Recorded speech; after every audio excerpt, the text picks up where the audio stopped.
Good morning students. Previous lecture ਦੇ ਵਿੱਚ commercial law ਦੇ ਅਸੀਂ essential elements of valid contract topic start ਕੀਤਾ ਸੀ, ਜਿਹਦੇ ਵਿੱਚ ਮੈਂ ਤੁਹਾਨੂੰ ਪਹਿਲੇ 4 ਐਸੈਂਸ਼ੀਅਲ ਐਲੀਮੈਂਟਸ ਜਿਹੜੇ ਹੈਗੇ ਆ ਉਹ ਸਮਝਾਏ ਸੀਗੇ। ਅੱਜ ਅਸੀਂ ਉਸ ਤੋਂ ਜਿਹੜਾ ਨੈਕਸਟ ਐਸੈਂਸ਼ੀਅਲ ਐਲੀਮੈਂਟਸ ਹੈਗੇ ਆ ਉਹ ਡਿਸਕਸ ਕਰਾਂਗੇ। ਪਰ ਉਹਦੇ ਤੋਂ ਪਹਿਲਾਂ ਜਿਹੜੇ ਮੈਂ ਤੁਹਾਡੇ ਨਾਲ ਕੱਲ ਡਿਸਕਸ ਕੀਤੇ ਆ ਉਹਨਾਂ ਨੂੰ ਇੱਕ ਵਾਰ ਦੁਬਾਰਾ ਤੋਂ ਰਿਵਾਈਜ਼ ਕਰਾਂਗੀ। ਸਭ ਤੋਂ ਪਹਿਲਾ ਐਸੈਂਸ਼ੀਅਲ ਐਲੀਮੈਂਟ ਆ valid contract the offer and acceptance.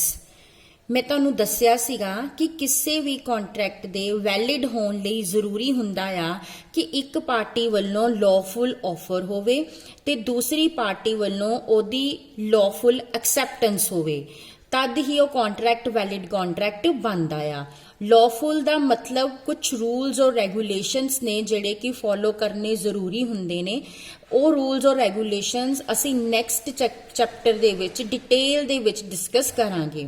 ਸੋ ਸਭ ਤੋਂ ਪਹਿਲਾਂ ਕੀ ਆ ਕਿ ਇੱਕ ਪਾਰਟੀ ਇੱਕ ਆਫਰ ਕਰੇਗੀ ਦੂਸਰੀ ਪਾਰਟੀ ਨੂੰ, ਜਦੋਂ ਦੂਸਰੀ ਪਾਰਟੀ ਉਹਦੀ ਉਸ ਆਫਰ ਨੂੰ ਐਕਸੈਪਟ ਕਰ ਲੇਗੀ ਤਦ ਜਿਹੜਾ ਹੈਗਾ ਕੰਟਰੈਕਟ ਬਣੇਗਾ। ਉਸ ਤੋਂ ਬਾਅਦ ਸੈਕੰਡ ਪੁਆਇੰਟ ਹੈ intention to create the legal relationship. Parties ਜਿਹੜੀਆਂ ਦੋ ਪਾਰਟੀਜ਼ ਕੰਟਰੈਕਟ ਸਾਈਨ ਕਰ ਰਹੀਆਂ ਨੇ, ਇੱਕ ਆਫਰਰ ਆ ਜਿਹੜਾ ਆਫਰ ਦੇ ਰਿਹਾ ਆ, ਦੂਜਾ ਐਕਸੈਪਟਰ ਆ ਜਿਹੜਾ ਉਹਦੀ ਆਫਰ ਨੂੰ ਐਕਸੈਪਟ ਕਰ ਰਿਹਾ ਆ। ਦੋਨੋਂ ਪਾਰਟੀਜ਼ ਦੀ ਇੰਟੈਂਸ਼ਨ ਜੋ ਹੈ ਉਹ ਇੱਕ ਲੀਗਲ ਰਿਲੇਸ਼ਨਸ਼ਿਪ ਕ੍ਰੀਏਟ ਕਰਨ ਦੀ ਹੋਣੀ ਚਾਹੀਦੀ ਆ, ਨਾ ਕਿ ਕਿਸੇ ਤਰ੍ਹਾਂ ਦਾ ਕੋਈ ਫਰੈਂਡਲੀ ਜਾਂ ਡੋਮੈਸਟਿਕ ਰਿਲੇਸ਼ਨਸ਼ਿਪ ਕ੍ਰੀਏਟ ਕਰਨ ਦੀ ਹੋਣੀ ਚਾਹੀਦੀ ਆ। ਸੋ ਮਤਲਬ ਕੋਈ ਵੀ ਕੰਟਰੈਕਟ ਨੂੰ ਤੁਸੀਂ ਲੌਫੁਲੀ ਇਨਫੋਰਸ ਅਗਰ ਕਰ ਸਕਦੇ ਹੋ ਤਦ ਹੀ ਉਹ ਕੰਟਰੈਕਟ ਵੈਲਿਡ ਕੰਟਰੈਕਟ ਹੁੰਦਾ ਆ। ਮੀਨਸ ਅਗਰ ਕੋਈ ਪਾਰਟੀ ਆਪਣਾ ਪ੍ਰੋਮਿਸ ਫੁੱਲਫਿਲ ਨਹੀਂ ਕਰਦੀ ਤਾਂ ਕੀ ਦੂਸਰੀ ਪਾਰਟੀ ਉਹਦੇ ਅਗੇਂਸਟ ਕੋਰਟ ਵਿੱਚ ਜਾ ਸਕਦੀ ਆ ਕਿ ਉਹਨੂੰ ਲੌਫੁਲੀ ਇਨਫੋਰਸ ਕਰ ਸਕਦੀ ਆ ਉਹਦਾ ਪ੍ਰੋਮਿਸ ਫੁੱਲਫਿਲ ਕਰਨ ਲਈ? ਜੇ ਹਾਂ ਤਾਂ ਫਿਰ ਉਹ ਕੰਟਰੈਕਟ ਇੱਕ ਵੈਲਿਡ ਕੰਟਰੈਕਟ ਆ।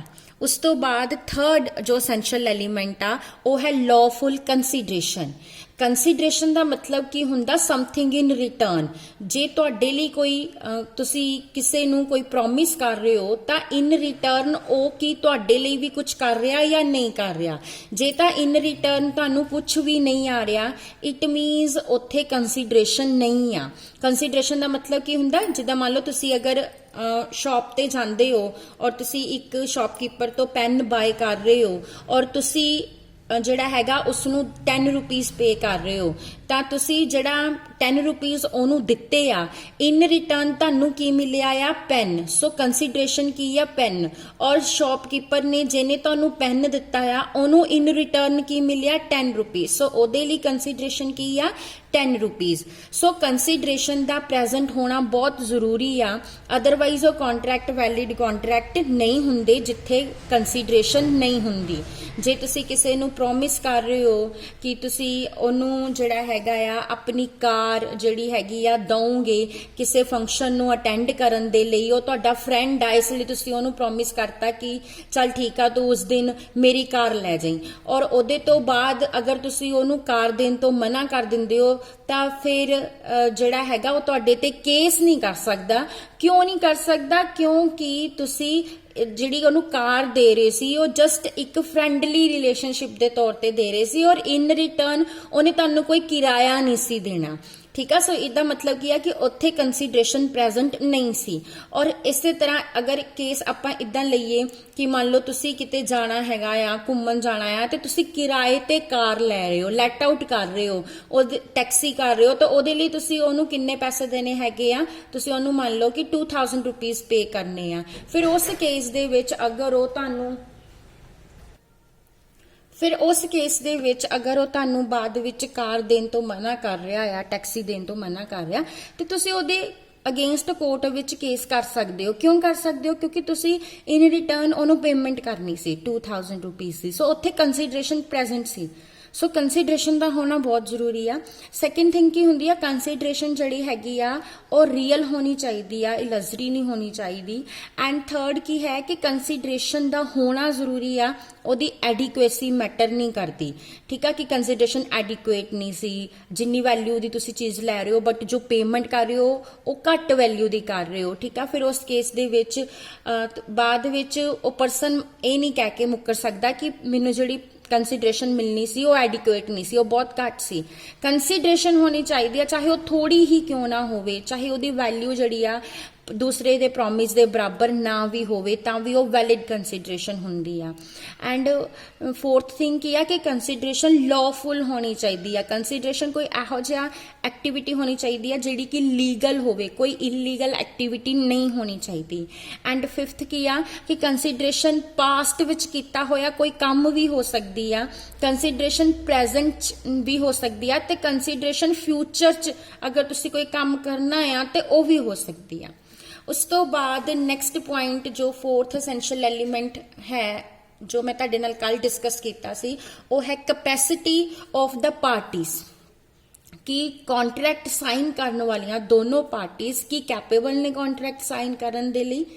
ਅਗਰ ਉਹ ਕੈਪੇਬਲ ਨੇ ਫਿਰ ਤਾਂ ਉਹ ਕੰਟਰੈਕਟ ਵੈਲਿਡ ਕੰਟਰੈਕਟ ਹੋਏਗਾ। ਜੇ ਉਹਨਾਂ 'ਚ ਕੋਈ ਇੱਕ ਵੀ ਪਾਰਟੀ ਕੈਪੇਬਲ ਨਹੀਂ ਆ ਕੰਟਰੈਕਟ ਸਾਈਨ ਕਰਨ ਲਈ, ਉਸ ਕੇਸ ਦੇ ਵਿੱਚ ਵੀ ਉਹ ਕੰਟਰੈਕਟ ਵੈਲਿਡ ਕੰਟਰੈਕਟ ਨਹੀਂ ਹੁੰਦਾ। ਹੁਣ ਇਹ ਕੈਪੇਬਲ ਹੋਣਾ ਇਹਦੇ ਲਈ ਕੀ ਹੈ ਕਿ ਇੱਕ minor, second person of unsound mind, third person disqualified by law capable ਨਹੀਂ ਹੁੰਦੇ ਕੋਈ ਵੀ ਕੰਟਰੈਕਟ ਸਾਈਨ ਕਰਨ ਦੇ ਲਈ। ਸੋ ਜੇ ਅਗਰ ਕੰਟਰੈਕਟ ਦੀ ਕੋਈ ਪਾਰਟੀ ਮਾਈਨਰ ਆ ਜਾਂ ਅਨਸਾਊਂਡ ਮਾਈਂਡ ਆ ਜਾਂ ਡਿਸਕੁਆਲੀਫਾਈ ਬਾਈ ਲਾਅ ਆ, ਦੈਨ ਉਹ ਕੰਟਰੈਕਟ ਜਿਹੜਾ ਵੈਲਿਡ ਨਹੀਂ ਆ। ਸੋ ਕੰਟਰੈਕਟ ਦੀਆਂ ਪਾਰਟੀਜ਼, ਦੋਨੋਂ ਪਾਰਟੀਜ਼ ਜਿਹੜੀਆਂ ਹੈਗੀਆਂ ਉਹ ਨਾ ਤਾਂ ਮਾਈਨਰ ਹੋਣੀਆਂ ਚਾਹੀਦੀਆਂ। ਮਾਈਨਰ ਕਿਹਨੂੰ ਕਹਿੰਦੇ ਆ? ਜਿਹਦੀ ਏਜ 18 ਸਾਲ ਤੋਂ ਘੱਟ ਹੁੰਦੀ ਆ। ਸੋ ਨਾ ਤਾਂ ਉਹ ਮਾਈਨਰ ਹੋਣੀਆਂ ਚਾਹੀਦੀਆਂ ਔਰ ਉਹਨਾਂ ਦਾ ਮਾਈਂਡ ਵੀ ਜਿਹੜਾ ਆ ਅਨਸਾਊਂਡ ਨਹੀਂ ਹੋਣਾ ਚਾਹੀਦਾ। ਠੀਕ ਆ। ਐਂਡ ਥਰਡ ਥਿੰਗ ਕੀ ਆ ਕਿ ਉਹਨਾਂ ਨੂੰ ਲਾਅ ਨੇ ਡਿਸਕੁਆਲੀਫਾਈ ਨਾ ਕੀਤਾ ਹੋਵੇ ਕਿਸੇ ਤਰ੍ਹਾਂ ਦਾ ਵੀ ਕੰਟਰੈਕਟ ਸਾਈਨ ਕਰਨ ਦੇ ਲਈ। ਉਸ ਤੋਂ ਬਾਅਦ ਨੈਕਸਟ ਐਸੈਂਸ਼ੀਅਲ, ਇਹ ਚਾਰ ਐਸੈਂਸ਼ੀਅਲ ਐਲੀਮੈਂਟਸ ਅਸੀਂ ਕੱਲ ਦੇ ਲੈਕਚਰ 'ਚ ਡਿਸਕਸ ਕਰ ਲਏ ਸੀ। ਉਸ ਤੋਂ ਬਾਅਦ ਨੈਕਸਟ ਫਿਫਥ ਜਿਹੜਾ ਅਸੀਂ ਕਰਨਾ ਉਹ ਹੈਗਾ ਆ ਫ੍ਰੀ ਕੰਸੈਂਟ। ਸਭ ਤੋਂ ਪਹਿਲਾਂ ਇਹਦੇ ਵਿੱਚ ਇੱਕ ਵਰਡ ਆ ਕੰਸੈਂਟ। ਕੰਸੈਂਟ ਦਾ ਮਤਲਬ ਕੀ ਹੁੰਦਾ ਆ ਕਿ ਦੋਨੋਂ ਪਾਰਟੀਜ਼ ਜੋ ਐਗਰੀਮੈਂਟ ਸਾਈਨ ਕਰ ਰਹੀਆਂ, ਦੋਨਾਂ ਦੇ ਮਾਈਂਡ ਦੇ ਵਿੱਚ ਸੇਮ ਥਿੰਗ ਹੋਣੀ ਚਾਹੀਦੀ ਆ ਤੇ ਸੇਮ ਵੇ ਦੇ ਵਿੱਚ ਹੋਣੀ ਚਾਹੀਦੀ ਆ ਉਸ ਐਗਰੀਮੈਂਟ ਦੇ ਬਾਰੇ ਵਿੱਚ।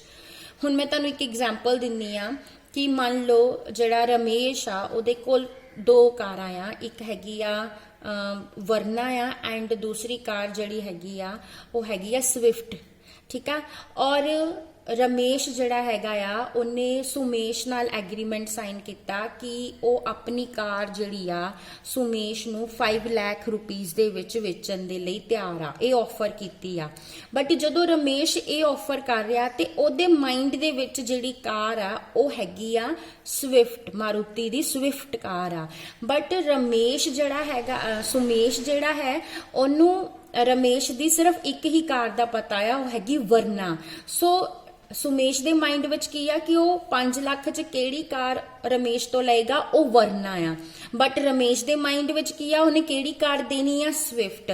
ਔਰ ਸੁਮੇਸ਼ ਦੇ ਮਾਈਂਡ ਵਿੱਚ ਕਿਹੜੀ ਕਾਰ ਆ, ਵਰਨਾ। ਸੋ ਦੋਨਾਂ ਦਾ ਮਾਈਂਡ ਜਿਹੜਾ ਹੈਗਾ ਆ ਉਹ ਮੈਚ ਨਹੀਂ ਕਰ ਰਿਹਾ। ਦੋਨਾਂ ਦੇ ਮਾਈਂਡ ਦੇ ਵਿੱਚ ਐਗਰੀਮੈਂਟ ਦਾ ਜੋ ਸਬਜੈਕਟ ਮੈਟਰ ਆ ਕਾਰ ਉਹ ਡਿਫਰੈਂਟ ਆ। ਇੱਕ ਦੇ ਮਾਈਂਡ ਵਿੱਚ ਇੱਕ ਕਾਰ ਆ ਤੇ ਦੂਸਰੇ ਦੇ ਮਾਈਂਡ ਵਿੱਚ ਦੂਸਰੀ ਕਾਰ ਆ। ਇਟ ਮੀਨਸ ਦੋਨਾਂ ਦਾ ਮਾਈਂਡ ਕੰਸੈਂਟਡ ਨਹੀਂ ਆ। ਠੀਕ ਆ। ਸੋ ਇਹ ਜ਼ਰੂਰੀ ਹੁੰਦਾ ਆ ਕਿ ਦੋਨੋਂ ਪਾਰਟੀਜ਼ ਦੇ ਮਾਈਂਡ ਦੇ ਵਿੱਚ ਸੇਮ ਥਿੰਗ ਹੋਣੀ ਚਾਹੀਦੀ ਆ ਤੇ ਸੇਮ ਵੇ ਦੇ ਵਿੱਚ ਉਹ ਉਹਦੇ ਬਾਰੇ ਵਿੱਚ ਸੋਚ ਰਹੇ ਹੋਣ। ਉਸ ਤੋਂ ਬਾਅਦ ਇਹ ਕੰਸੈਂਟ ਤਾਂ ਤੁਹਾਨੂੰ ਹੁਣ ਕਲੀਅਰ ਹੋ ਗਿਆ। ਹੁਣ ਦੂਸਰੀ ਗੱਲ ਆ ਫ੍ਰੀ ਕੰਸੈਂਟ ਕਿਹਨੂੰ ਕਹਿੰਦੇ ਆ ਸਟੂਡੈਂਟਸ? ਕਿਸੇ ਵੀ ਪਾਰਟੀ ਦੀ ਕੰਸੈਂਟ ਜਿਹੜੀ ਆ, ਕੰਸੈਂਟ ਦਾ ਮਤਲਬ ਉਹਦੀ ਸਵੀਕ੍ਰਿਤੀ ਜਿਹੜੀ ਆ ਕਿ ਉਹ ਕੰਟਰੈਕਟ ਸਾਈਨ ਕਰਨ ਲਈ ਤਿਆਰ ਆ, ਉਹ ਬਿਲਕੁਲ ਵੀ ਫ੍ਰੀ ਹੋਣੀ ਚਾਹੀਦੀ ਆ। ਯਾਨੀ ਕਿ ਉਹ ਅਫੈਕਟਡ ਨਹੀਂ ਹੋਣੀ ਚਾਹੀਦੀ ਕਿਸੇ ਵੀ ਚੀਜ਼ ਦੇ ਨਾਲ। ਹੁਣ ਉਹ ਕਿਹੜੀਆਂ ਚੀਜ਼ਾਂ ਨੇ? ਜਿਸ ਤਰ੍ਹਾਂ ਸਭ ਤੋਂ ਪਹਿਲਾਂ ਹੈਗਾ ਕੋਰਸ਼ਨ। ਕੋਰਸ਼ਨ ਦਾ ਮਤਲਬ ਕੀ ਹੁੰਦਾ ਕਿ ਕਿਸੇ ਨੂੰ ਤੁਸੀਂ ਡਰਾ ਧਮਕਾ ਕੇ ਉਹਦੇ ਕੋਲੋਂ ਐਗਰੀਮੈਂਟ ਸਾਈਨ ਕਰਾ ਰਹੇ ਹੋ, ਠੀਕ ਆ। ਯਾਨੀ ਕਿ ਤੁਸੀਂ ਉਹਨੂੰ ਕੋਈ ਫਿਜ਼ੀਕਲੀ ਥ੍ਰੈਟ ਕੀਤਾ ਆ ਕਿ ਉਹਨੂੰ ਤੁਸੀਂ ਉਹਦੀ ਪ੍ਰਾਪਰਟੀ ਨੂੰ ਨੁਕਸਾਨ ਪਹੁੰਚਾ ਦੋਗੇ ਜਾਂ ਉਹਦੀ ਲਾਈਫ ਨੂੰ ਜਿਹੜਾ ਹੈਗਾ ਨੁਕਸਾਨ ਕਰੋਗੇ। ਸੋ ਅਗਰ ਤੁਸੀਂ ਇਹੋ ਜਿਹੀ ਧਮਕੀ ਦੇ ਕੇ ਕਿਸੇ ਕੋਲੋਂ ਕੰਸੈਂਟ ਕੰਟਰੈਕਟ ਸਾਈਨ ਕਰਾ ਰਹੇ ਹੋ, ਇਹਦਾ ਮਤਲਬ ਉਸ ਪਰਸਨ ਦੀ ਕੰਸੈਂਟ ਜਿਹੜੀ ਆ ਫ੍ਰੀ ਨਹੀਂ ਹੈਗੀ, ਉਹ ਅਫੈਕਟਡ ਆ ਕੋਰਸ਼ਨ ਦੇ ਨਾਲ, ਠੀਕ ਆ। ਸੈਕੰਡ ਥਿੰਗ ਹੁੰਦੀ ਆ ਅਨਡਿਊ ਇਨਫਲੂਐਂਸ। ਅਨਡਿਊ ਇਨਫਲੂਐਂਸ ਕੀ ਹੁੰਦਾ, ਕਈ ਵੇਲੇ ਇੱਕ ਪਾਰਟੀ ਇਹੋ ਜਿਹੀ ਪੋਜੀਸ਼ਨ 'ਚ ਹੁੰਦੀ ਆ, ਇੰਨੀ ਸਟਰੋਂਗ ਪੋਜੀਸ਼ਨ 'ਚ ਹੁੰਦੀ ਆ ਦੂਸਰੀ ਪਾਰਟੀ ਦੇ ਨਾਲ ਕਿ ਉਹ ਉਹਦੀ ਇੱਛਾ ਨੂੰ ਆਪਣੀ ਮਰਜ਼ੀ ਨਾਲ